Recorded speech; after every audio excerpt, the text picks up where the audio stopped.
Hello, this is Paula. This is the Common Book Show, and I'm here today with Richard and Tony and mystery guest. And we are all here to discuss what we're reading and what we've been thinking about the last week. I really don't know which passage from this I want to read, but this is a book I picked up at Savers. I'm a big Savers fan. It's a thrift store. It's the interesting narrative of the life of Orlando Equinato or Gustavus Vasa, the African, written by himself in the 18th century, in the 1700s. He was pulled out of his home in Africa at 11 years old. So that was old enough to remember where he came from. And he was a slave in different African communities for a while as he got toward the coast, and then he was finally sold into slavery or put on a slave ship to go to the Americas. And he ended up briefly being a slave in the colonies, but he ended up, luckily for him, he ended up going to England and being the slave to an admiral in the British Army, Navy. So he had a remarkably good relationship with this guy. Plus, he had a lot of freedom, considering, there's always this idea that slaves are going to escape. This slave owner seemed to take the place of his father. He treated him very well, and he was like any other employee, only unpaid. So he was treated fairly and kindly by this guy and by the other people. And so it seems like there's a difference in the way slaves were treated in the old world as opposed to the new world, where there was a lot harsher treatment. So anyway, I found a couple passages that I thought were. In fact, I have a question for our mystery guest here. Okay. Are you familiar that Julius Caesar's slave was more of a confidant than a slave? Has that ever come up in your reading? No. Okay. I wasn't aware of that. Okay. So yeah, there are instances of, because slavery was so ubiquitous in the old world. It wasn't like the United States was the only place that had slaves. You captured people during war and they became slaves. It was just a part of the way life worked. And the same thing with these African tribes. If you had war over food or property, and you captured some of the people that you were fighting, they became your slaves. The kids, the women. It just was I'm not condoning it. I'm just saying it was something that It was part of the zeitgeist. It was part. Pervasive, yeah. Right. It was part of the way the world worked. Okay. This one was particular. He learned how to read and write from his owner and the people he met through his owner. They taught him. They educated him. Very eloquent guy. That's actually pretty admirable. You're in slavery basically, but your master owner actually encourages and help. Well, right. It was against the law in the colonies to educate slaves, but it wasn't against the law apparently other places. And he had to learn the language first. He had to learn English because all his languages were African languages, which have a way different base. So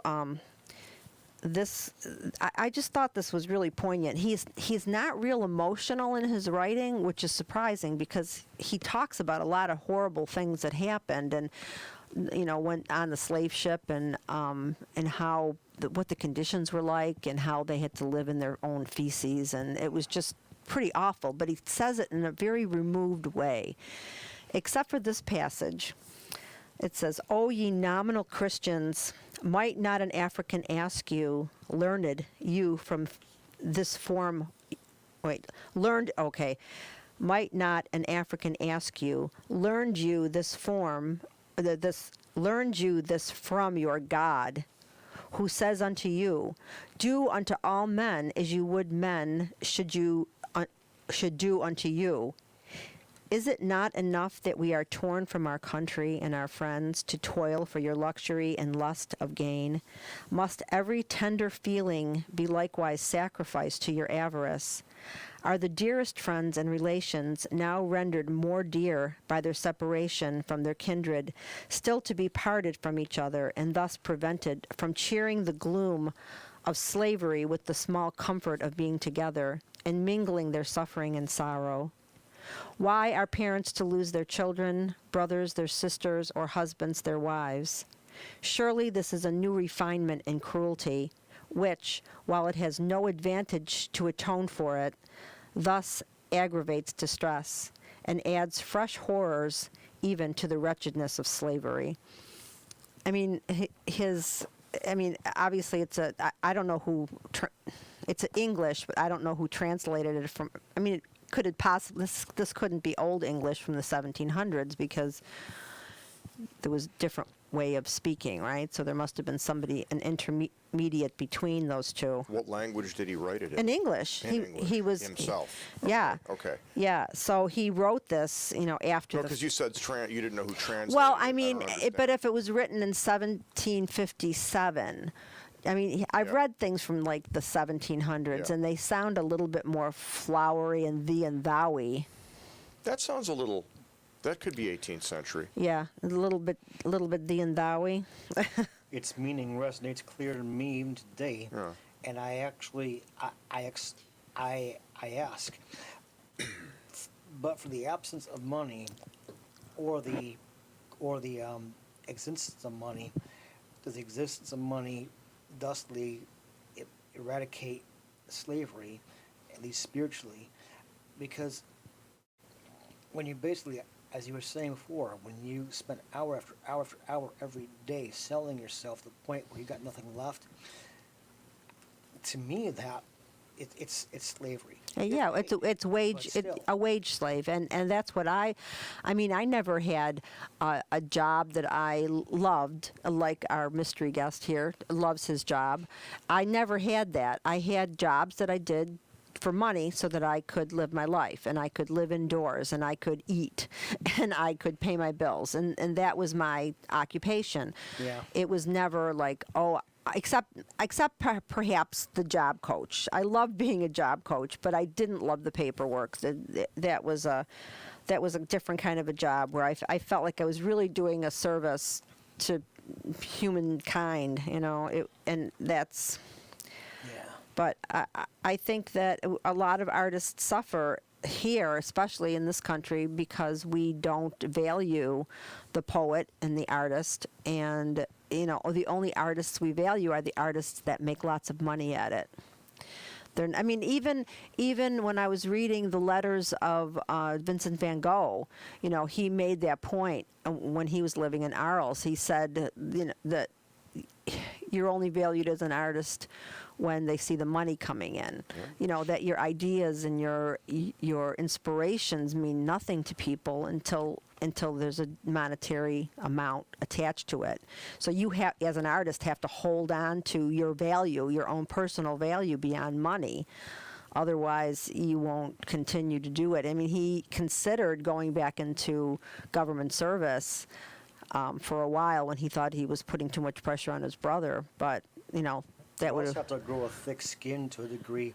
I'm a very sensitive guy. Okay, no deny, but in that light, you gotta be thick-skinned. Yeah. Because you gotta get over people constantly saying that you're off the wall, you're crazy. What's wrong with you? You're not normal. You're effed up. Everybody that did anything new and different or started anything different, you're always going to have naysayers because you're breaking a mold, and people are all in the mold, and they're afraid of anything outside of that. Until the money comes in, then they want to ride your coattails. Right. Then they So when see. they say what's wrong with oh, you, I say what's wrong with you. Well, that's like with my mother when I would be upstairs writing when I was writing more poetry in those days, and I'd be upstairs at my computer. And I'd tell my mother I was going upstairs to work, and she'd sneak up the stairs and she'd come in on me, and she'd see me at the computer, and she'd say, "Aha! You lied to me. You said you were working." And I said, "I am working. I'm writing." And she's like, "Oh, that's not working." And then she found out I think it was $25 for my poem in the Buffalo News, and all of a sudden she was like, "They give you money for that?" Now it's working. Your work is working. They give you money? I can't believe it. And so she said, "Go upstairs and write some more of those poems." I think my folks only started to accept my artwork when they realized I wasn't going to turn into a killer. Well, your stuff is special. It does give one the impression that you've got some violent tendencies, I mean, but I think you're working them out with your art, which is so much healthier than what you could be doing. So anyway, that was, I am enjoying this book because it is some kind of personal history, like a diary, and I find it, it's hard to, even when he's talking about shipping and some of the things that he thought were magic because he had never run across them in Africa. Oh, and he said this one remarkable thing. He said that, in the stage of scientific development, the Europeans were ahead of the people that were in these small African tribes. But he said if they go back into their past, they were painting themselves blue, the Celts and the Gauls, and they were just as savage as they feel that we are. So there's a development that maybe hasn't happened yet in the tribe that he was living in, but they were living in harmony with nature. They were living a life where they were happy. They didn't even have words for things like jealousy, because they lived simply. So anyway, he's really interesting, and I've got some more stuff. But let's go on to we'll go. I know you always have a list, so we'll start with you. Let's stay on the subject of how much money something makes equals its value.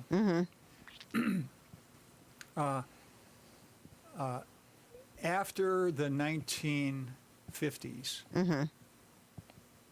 and cinema returned to Europe, because there wasn't much cinema during the war. Of course. People discovered a lot of American films that they had not known about. That's when Orson Welles became famous. All right. That's when everybody said that Citizen Kane was the best movie ever made in the 1950s. And that was because of how they reacted in Europe? Yeah. Yeah. Whereas in America, it was just another movie. Well, I mean, there's a lot of examples of that with, like, what's his name? The guitar player, the African-American guitar player. Jimi Hendrix. Jimi Hendrix. He made it in France before he made it In England especially. In England and Yeah. France. He made it over there before he made it here. A lot of people became Orson Welles groupies now that he was this great director, one of which was Peter Bogdanovich. He was always hanging out with him, consulting with him on different things. I'm going to film school, Mr. Welles. I'm learning to be a director like you. I'd like to learn pointers from you. I'd like to have conversations with you. Okay, so finally, Bogdanovich gets to make his first movie, gets the funding and everything, and makes the movie. And somebody comes up to Orson Welles and says, "Did you see Peter's movie, The Last Picture Show? It's up for Best Picture of the Year, 1971. They said, "How do you feel about that, Orson?" He has made one movie, and that movie has made more money than all your movies that you've ever made combined. And Orson Welles said the following response off the top of his head. in 20 years, he will be the man who made $10 million on a movie.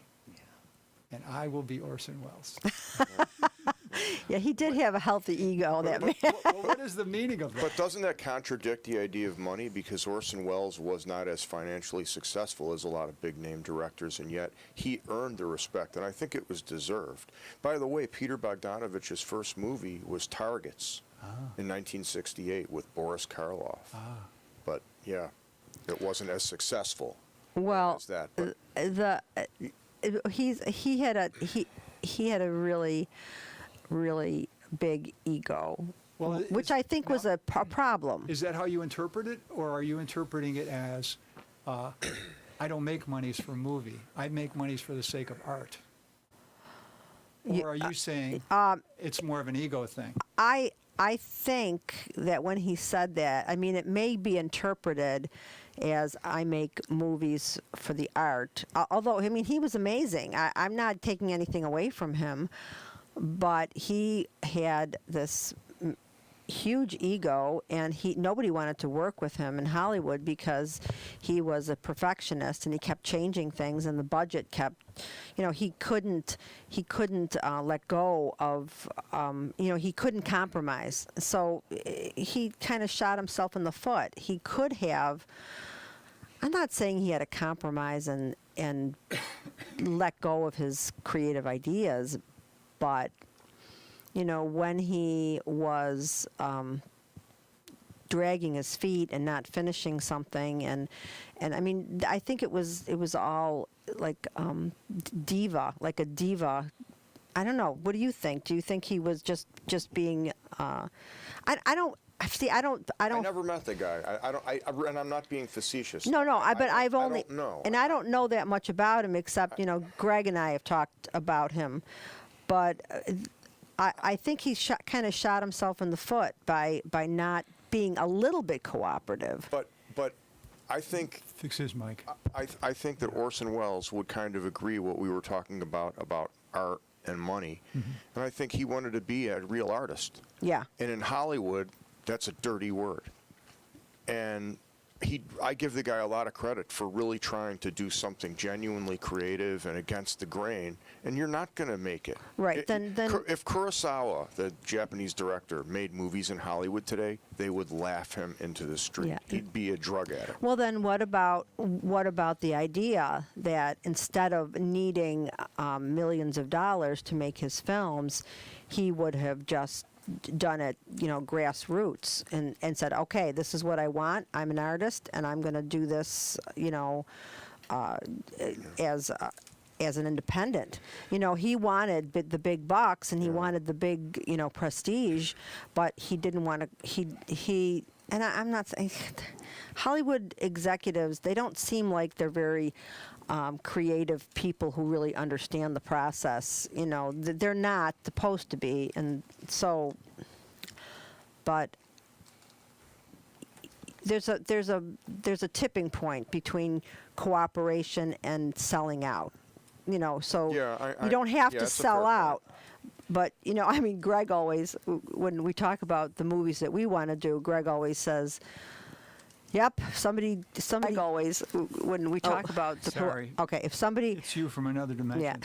yeah, he said if somebody comes in and looks and hears our idea about making this movie about a movie theater, and they just want to take the movie, they want to give me $10 million just for the rights. I don't give a shit what they do to it.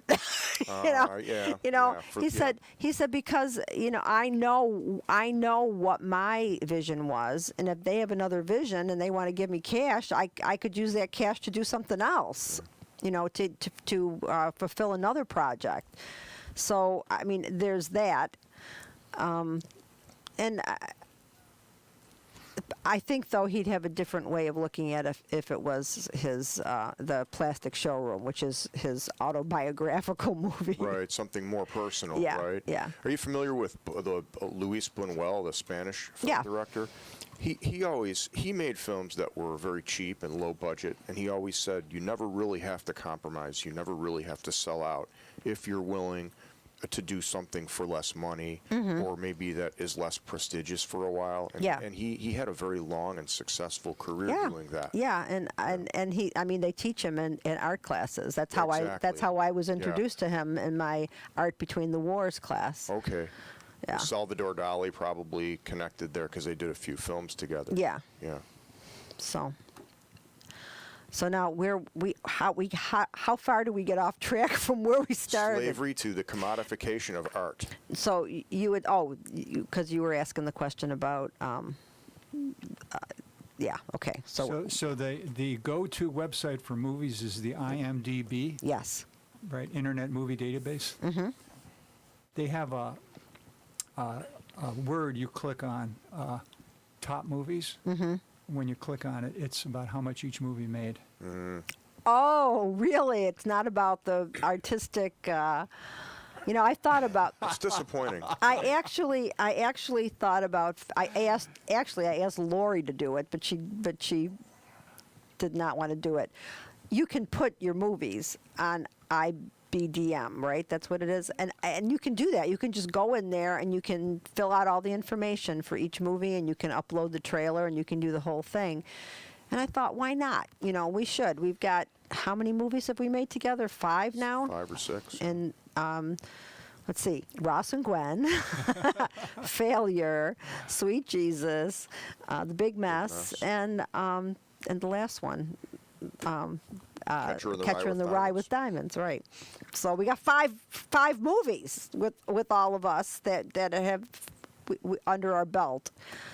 So I thought it would be kind of fun. I mean, it's just another thing to do, though, and it's one of those fussy things that you got to fill in all the blanks. And I'm not a detail person, really. I'm more of a big picture person. I need staff. Indeed. I need staff. But so anyway, so mystery guest, what have you been reading? I've been reading, thanks to Richard, my good friend, and a friend of mine at work, Heather, Stephen King's Guide to Writing.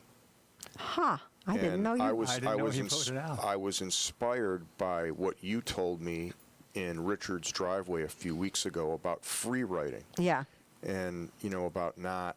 And then I thought, well, are there guides to how to go about this, Yeah. the craft of writing? And, Yeah, and there this are. book was suggested to me, okay?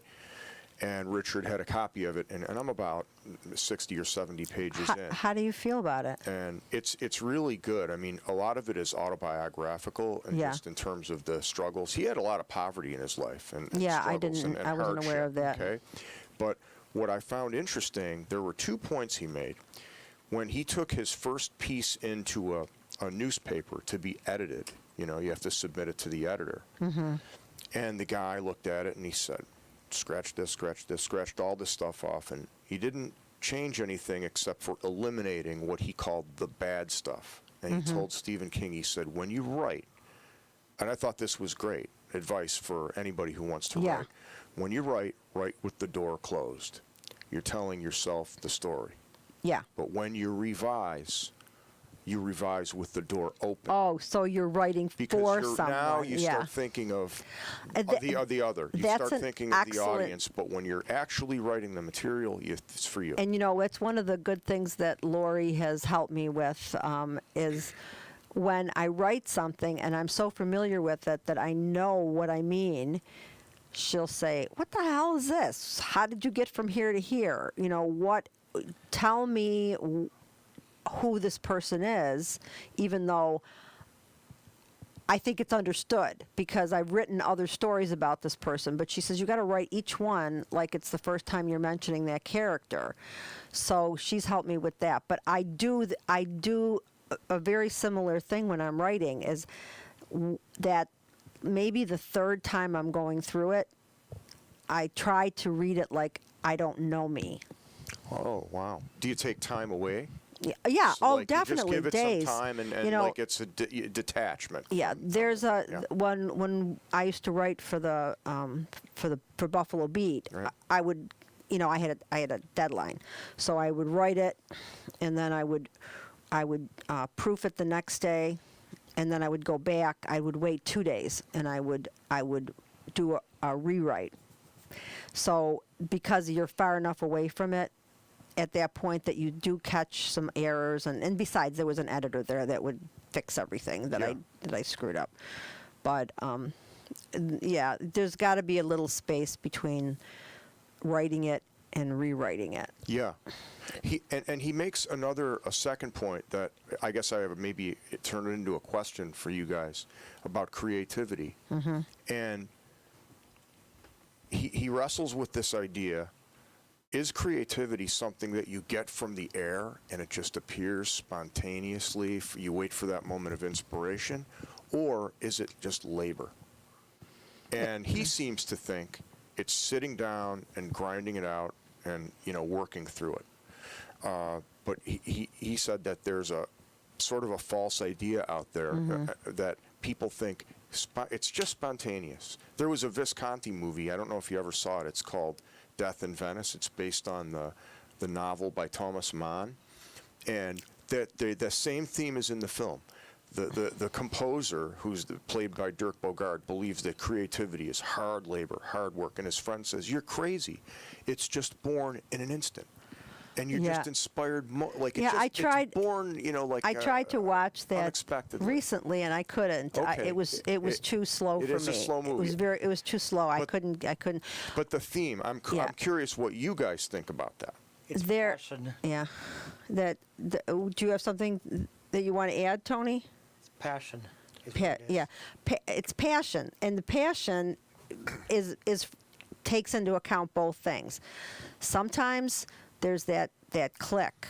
It clicks, and you say, okay, this, and you sit down, and it's like a creative explosion, and it just comes out. If you wait for that, you'll only write a couple things. You'll be waiting for the rest of your life. Good. But the thing is, and this is where, I read this someplace, and I don't remember where, but it's the practice of writing. By writing, you become a good writer. And I mean, first of all, you have to be a reader. Once you've read enough good stuff and you've filled that in your head, that's all the material that you've got in there, plus your own stories. So all of that stuff combined will eventually, after rewrites, become good writing. Yeah. But you got to do. It's got to be. It's a commitment. It's a practice. It's sitting down and saying, okay, I don't feel like writing today, but let me see. I have a list of stories that I want to write, and I pick one. I say, okay, let me just start telling the story of Lucy. That's the one I'm working on now. Let me just start. Where did the story of Lucy start? And it started with an incident where I actually rubbed fiberglass on my face and hands when I fell in the mud. I didn't know it was fiberglass. I was a kid.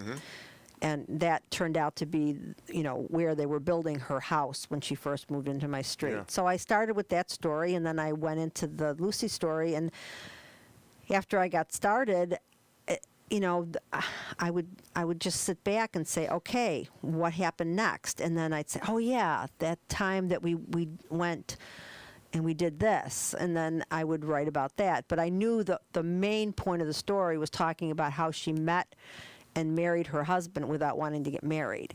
So that was my main point of the story. So it goes from ice skating and rubbing fiberglass on my face to her wanting, actually, and dying because she couldn't get out of her marriage. And assembling those, making connections almost like a jigsaw well, you're puzzle, making, right? but you're doing it as you go along because it's the history. And so, and then sometimes you just look it over and you say, boy, that was a really shitty way of saying that. I could have said that in 4 words, and I said it in 22. Yeah. Question from Diane. Diane, Paula, do you read certain authors for their style or rhythm? Mystery guest. Yours is over there. Oh, okay. I usually read, I like smart people, Diane. I really like smart people. So I read people, the thing is, I read authors for their insight into human nature. That's why John Steinbeck is one of my favorites. That's why Barbara Kingsolver is one of my favorites. That's why Karen Armstrong is one of my favorites. They have this ability, this innate ability to understand motivation in human beings and what motivates people and how that can be really screwed up sometimes. So that's why I like words, and Barbara Kingsolver she does have a really poetic way of writing, but that's not why I read her. If she wasn't smart and she just said things pretty, like F. Scott Fitzgerald, for instance, he says things real pretty sometimes, but he's not as deep as some of the other writers that I really like. I mean, Great Gatsby, yes. But I've read some other stuff, and it's very surface, very shallow, but beautifully written. Yeah. So yeah, that's where I am. So I sat in the bedroom and cried when I wrote my song about the tigers. Oh, Joni, you're such a softie. You are a soft heart. You know, I'm surprised that you've survived your life as well as you have, my little flower. Yeah, Diane Julie. Smart people good. Yes, Diane. Smart people are good. Stretch Armstrong. Yeah, yes, Dudley. That's a little known fact. Stretch Armstrong is Karen Armstrong's older brother. Update as far as writers go. Yeah. This week is the Venice Film Festival. Uh-huh. Now, there's been a novel since, I want to say, the 80s called White Noise by Dom DeLillo. Yeah. A lot of people interested. It's taught in English departments, all right? But the word has always been, you could never make this into a movie. You know, it's too stream of consciousness. It's too chaotic. This week, Venice Film Festival, White Noise, the movie, has come out. Wow. And the critics are saying this could be an Oscar nominee. Somebody has pulled it off. Yeah. Well, the thing is, you have to just get past all that and say, okay, read it yourself and say, how would I visualize this? How would I make this? You know, did they ever make a movie? They have to have made a movie out of Ulysses. Ulysses. They did, and they did Finnegan's Wake too. Did both of those? Yeah. Are they worth seeing? I like that Ulysses movie. It's called Bloom. Oh. Yeah, Bloom is pretty interesting. Bloom, is Bloom the one you were talking about, or there's another one? There's an older one. There's one I think from the '60s, and Finnegan's Wake was also '60s, '70s. I can't recall. It was pretty controversial too. Yeah, I'd have to. But I haven't seen Finnegan's Wake. Yeah, I'd have to check them out. But Bloom, yeah, I don't know. I love that book, but I don't know if I would want to make it into a movie. Yeah, it might take some of the magic away, in a sense. Diane Jalise is a Dom DeLillo fan. Oh, okay. Oh, wow. There you go. See that? It all comes together, Diane. It all comes together. So, Tony, what's been going on in your life this week? As to what I've been reading. What have you been reading? What have you been drawing? What kind of creative stuff has been going on? Well, I was reading The Man with the Candy by Jack Olson. That was the story about Dean Corll and his two teenage accomplices back in 1971, 73. Oh, so mass murder kind of a thing? Well, technically serial killers. Serial killers, yeah. Yeah. It essentially it's a true crime, and it covers some of the insight into the perpetrators and insight into the victims. It gives you an idea of the how and why this happened on such a mass scale, why they got away with it for so long, how... Did they psychoanalyze the killer? To a degree, yeah. Yeah, I'm interested in that kind of stuff, yeah. I mean, Dean Corll, I mean, he outwardly, he just seemed to be very plain, like a nothing. Mm-hmm. In one teenager's description, Dean didn't matter. But on another plane, like with his accomplices, David Brooks and Elmer Wayne Henley Jr.,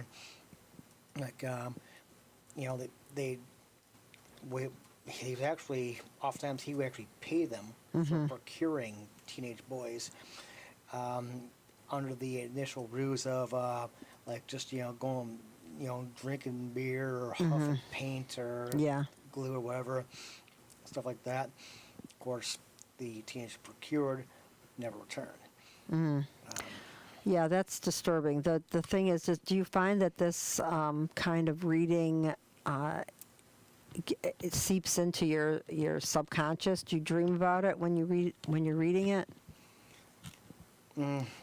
I haven't lately. I have enough to think about when I'm awake, and Yeah. it's funny. Last time I'd read it, I hadn't really gotten like deep into it, just Yeah. pieces here and there. But that was several months ago. This time it affected me wholly different. Mm-hmm. Like I said, like I may have mentioned before, ever since Uvalde, all that thing Yeah. happened to kids. Yeah. Affect me different. And this time it's actually it just belted me hard. So it's like crap, man. It's like a different person reading this. So you've been drawing? Have you been drawing some of the stuff out? The artwork, that's okay. The cornfield is where that's where I take and put the worst of things. Yeah, it's all that stuff. Where all that stuff happens. Yeah. Yeah. I don't know. Here's what I got going. Okay. I mean, even before Uvalde, I despise. I despise them as hurts those who can't defend themselves. Yeah. Kids, animals, the elderly, the handicapped. I mean, Vulnerable people. Yeah. if I were to be in the same room and saw somebody, decide to dump a handicapped guy in his wheelchair, I'd be kicking y'all's brains in. Yeah. I see. I don't even know. I think that feeling of powerlessness that some people have, they're deranged and they feel powerless, and so therefore they take it out on people less powerful than them. So I it's scary, and I find that if I read, even reading the parts in this book about how he suffered on the boat, I tend to take it to sleep with me, and then I end up with pieces of it in my dreams, which is disturbing to me. But if you're be able to separate it and you just draw it out, that's probably a healthier way to deal with it. Well, I was talking with the mystery guest before we got in the air. And he actually said it before I did, but there's really not a day goes by where I don't count my lucky stars, even for 5 seconds, that I have the ability to do that. Yeah, I agree. Anybody who's got an outlet like that, it's helpful to keep you sane, or as sane as possible with me in my case. And how many people are there who don't have any outlet, and yet they're wrestling with that stuff all the time, and there's no way for them to get it out in a healthy way. There are creative people out there who don't have. That's why we were talking about the computer generated art. They have creative I know about this. Yeah, they have creative ideas, but they. Can I run it past Yeah. them and our Please, yeah. audience? Yeah, sure. There's a thing called digital art, which is art you make on a computer. Well, the University of Colorado said, we're going to have a contest. Submit us your digital art. The best first prize gets $100. So come on, send it in. So people are sending it in. Well, as the judges, we must say that this is definitely the best of the best. Here you go. You get your $100. Pretend you're one of the judges. The other people who have submitted art start contacting the judges saying, that person who won the #1 prize? Well, there's 3 programs for the computer now, and they list the names of them. And with these programs, you don't use your mouse to draw, you don't use one of those electronic pens to draw. All you do is type in words. What if a supermodel and a car had a child, and you took the child to have their portrait painted by Rembrandt? What would it look like? That's all you do. And then the computer does the rest. You just type in your sentence. That's what this person did who won the first prize. And they're saying, you have to take the money away because they cheated. If you're one of the judges, do you agree? Yeah, I kind of agree. I'm a purist.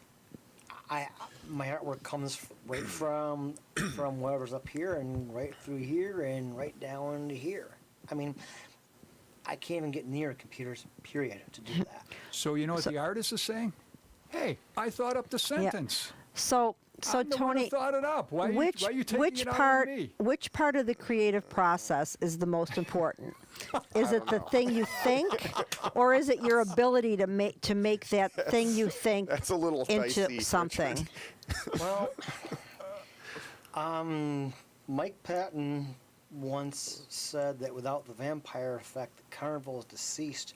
So, I think it's all of it is important. I mean, you could have it in your mind whirling around and never go anywhere, or you could just start going at this blindly. It's the whole conglomeration. So, okay, so if a person has a creative idea, they have a vision, a concept, like conceptual art is. To me, that concept is the important part of the art. I mean, maybe it's because I can't draw. Maybe it's because I like to think that the ideas I have are just as important as something that can actually be made. Because there's so many painters, and you know that you go to art shows, they paint pretty flowers, they paint scenery, they paint a cow, they paint their cat, they paint, and they're very skilled with their paint brushes, but they're not like you. And then I come along like a bat out of hell Right. and paint. They're not like you. spectacular killings. They're not like you because your ideas come from inside of your head. You're not just looking at Richard's water bottle and making a representation of that the way you see it. You have ideas. So I believe that your ideas are a stronger element of your creativity than your actual ability to do it. Your ability to do it is excellent too, but not everybody has both. There's a lot of people who can paint. There's not a lot of artists. Wow, that's heavy. Yeah. Isn't that mystery guest? So Wow. I think there's a lot of truth in what you say. so I think And that remember you brought up Marcel Duchamp? yeah, Marcel. Put a urinal in an art show. Yeah. Yeah. And so that was conceptual art. And or just the toilet, like I said, I made up this idea that there was a toilet and in the middle of but the title of above the toilet says where our government is going. Yeah. Yes, that's a piece of conceptual art. Did the guy make the toilet? No, he didn't. Did he come up with the idea for this piece of art? Just the tagline. Yes, he did, and that legitimizes that piece of work. So I think that the guy deserved but then again, then all people who use that program should have the same. And some of their ideas are not going to be that good. Some of their ideas are going to be like, okay, there's a flower and there's a cat and there's and there's some scenery. So paint that picture. Yeah. That's not going to cut it. What this guy did, or woman, I'm not sure who it was, they put together divergent ideas that came into a cohesive whole that was a unique idea. So for me, the idea stands. Hey, Richard, you said you had a question earlier? That was a question. Oh, that I was... just asked it. Okay. Yeah. So I mean, I do understand why the other people felt a little cheated by that, because they too could have done that, and maybe they could have made something better than what they present. I mean, but they were counting on their technical ability, not on their creativity. I remember once we were brainstorming ideas at Hall Walls for art shows that would involve the public, and somebody raised their hand and said, "Let's do a show called I Could Do That," and have everybody submit paintings that anybody could do. Yeah, like an abstract that, Sure. yeah. Yeah. Well, how many people go to the Albright and say, I could do that? A lot of people say that when they look at Jackson Pollock's. Yeah, that's true. Well, or as my mother would say, the first time she went to the art gallery, she walked up into the Jackson Pollock room. We got to take the elevator up because she was pretty old at that point, and they let us take the elevator. Elevator door opens. She walks out, and she looks around because they're huge, you know. And looks around her like this, and she says, "This is art," really loud. And of course, the guard is chuckling, and he called her over, and he said, "I don't like it either." The first time I ever went to the art museum, the Albright Knox, I was probably 13, 14. You know, I went there with my family. Yeah. Talk about awkward. I mean, I don't know whose exhibit it was that day, but it seemed like every drawing just had some form of like 4 or 5 female hands doing a close-up pulling this guy's pud. Oh my God! At the Albright Knox? Yeah, I'm like, you know, That's surprising. like, They're usually what more the conservative hell? than that. Yeah, I thought you were just going to say there were a lot of nudes, because there are a lot of nudes there. But no, this was. But yeah, that's pretty heavy. No, your parents took you to the art gallery? My mother never went to the. Do you know the year that we had a storm in December? Okay, and they were supposed to close the Impressionist. There was a French Impressionist exhibit, and it was supposed to close at the end of the year or something. And we had a bad storm, and everybody was housebound for weeks, and so they kept it open on the first of the year, which is they usually are closed on the first of the the New Year's Day. And I took my mother because I was leaving the house, and she was antsy too. She wanted to go out, and I told her I was going to the art gallery, and so she wanted to go with me, and I tried to talk her out of it, but she wasn't. It was the first time she'd ever been there. She was, I mean, it was when, I don't know, I must have been in my, mid-40s, so she was in her 70s. And she'd never been to the art gallery before. The first thing she said when she walked into the foyer, when you walk in, there's like a little glass foyer. "This is it? I thought it would be bigger than this." See, architecture. Yeah. Isn't that interesting? And then she walked, then she had something to say about everything. Oh, the portrait.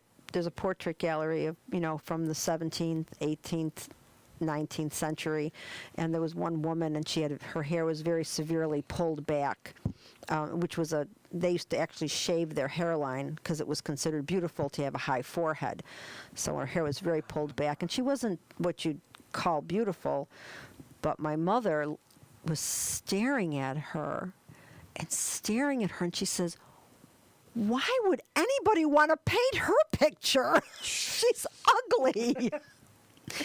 And I said, "Well, Mom, she was probably rich, and she probably paid someone. The artists have to make money, and she probably paid someone to paint her picture." And I said, "And this is probably a representation of her that's probably a little prettier than she actually is, because, that's what artists would do back then."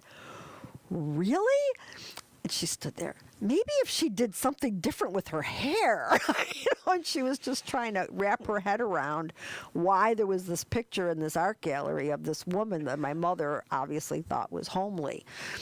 So, art to my mother was a whole different thing. Oh, I know lots of folks like that. Well, I thought art was a scene or a view or something. I'm like, well, not exactly.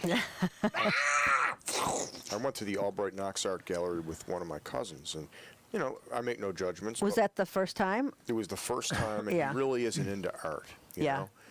And he galloped through the gallery. He said, "Okay, we've seen that, and he just. It was like the movie. Did you ever see the Godard film where they run through the Louvre? It was like that, and it was Something about Band of Insiders or yeah, I something? think so. Band of Outsiders. And within 10 minutes, we were done. And he said, "Okay, we've seen everything. Let's go." It was just like there was no stopping and appreciating. It was just, okay, saw that, check it off, go, hurry up, let's go, hurry up, saw that. Wow. Yeah. Yeah, No. soup cans, interesting. Marilyn Monroe, okay, let's go. Something like that. It to was me, bizarre. It's savored like a good meal. Yeah, you know? exactly. Yeah. Fine wine. Yeah, you have to look at it, and you have to sort of, you know what really gets to me when I'm at an art gallery, especially when I'm standing in front of a painting that's somebody that, an artist that I love, like, you know, like Vincent van Gogh Yeah. did. I just look at it and I think this was in the same room, breathing the same air as Vincent van Gogh. He painted this. It came out of his mind. It's part of who he is. I am standing in this space with greatness, and that is how I end up relating to art. You know, it's like partially the painting itself, but partially the person who painted it. I'm in awe of that person. So that's where I end up going in my head. Yeah. It's like, I feel that way when I see paintings, drawings, when I read something good, architecture, you know, it's limitless, really. yeah, I mean, anything of great beauty or great ugliness. You know? Can I tell the Judith Jarvis story? What is that? That's something I was discussing with the mystery guest. Oh, okay. She's a professor of ethics, Yeah. also teaches at the University of Colorado. She came up with this analogy, thought experiment, if you will. Yeah. Okay, a woman wakes up one morning, right, and discovers that there's a doctor standing over her bed, and there's an IV in her arm, and the other end of the IV is going to a person in the bed next to her. And the doctor explains, we're sorry that we had to do this to you, but in that bed next to you is a world-famous violinist, adored by very, very, very many people. And in fact, so many people think he's, you know, such a demigod Yeah. with his skills that that they managed to have you drugged and kidnapped and brought here because you are one of the few people in the world who has the type of blood that will save his life. Mm-hmm. So we're setting up this blood transfusion between you and the violinist. And I'm sorry we had to do this to you, but we did it. And you have to lie here for 9 months while his blood and your blood circulate. And of course, you have all the antibodies, so whatever's wrong with him is going to disappear. He'll get better, you'll get better. We can unplug you and you can walk out. Judith Jarvis says, if you're the woman in that bed, what is the moral options you have in front of you? Well, option number one is to stay there for 9 months. Right? But moral two, I'm not doing this. I have a life to live. Pull it out and walk out. Is that immoral? Well, here's the question. I mean, this world famous violinist, was he at death's door when this happened? Yes, he was a goner. All right, This was the only thing that would save the violinist. How are they compensating? And talk about money coming into it. How are they compensating this woman? They're expecting her to do the right thing. But okay, so she is obviously her hospital, whatever time she spends there is not going to be. Yeah. And how about her apartment and all of the things that she has on the outside? Who's keeping that up? I think People that's who her meant it to problem. her. That's pretty tricky then. I Because mean, at the end of it, Judith Jarvis says, how is this different than denying a woman an abortion? Well, because the woman in this in the story is a victim, like a victim of rape would be a victim, right? Or somebody who's going to die if they have the child would be a victim. Or even in certain cases where families really literally can't afford to have the kid, and the kid would be better off dead maybe than being in that family, right? or in But- any situation but- wher a woman just cannot for financial. Well, that's what I said Or the last one, financially. And- Any yeah. any kind of financial or any reason that, it's going to disrupt her life. It's not going to disrupt the life of the sperm donor, not whether they raped her or not. It's going to disrupt her life. Right. Supposing that maybe in some cases the offspring is predisposed to violence. There was a case back in Seattle in 1948 where a woman was child conceived by rape. The kid's name was Michael Andrew Olds. He got his father's DNA, is that what you're saying?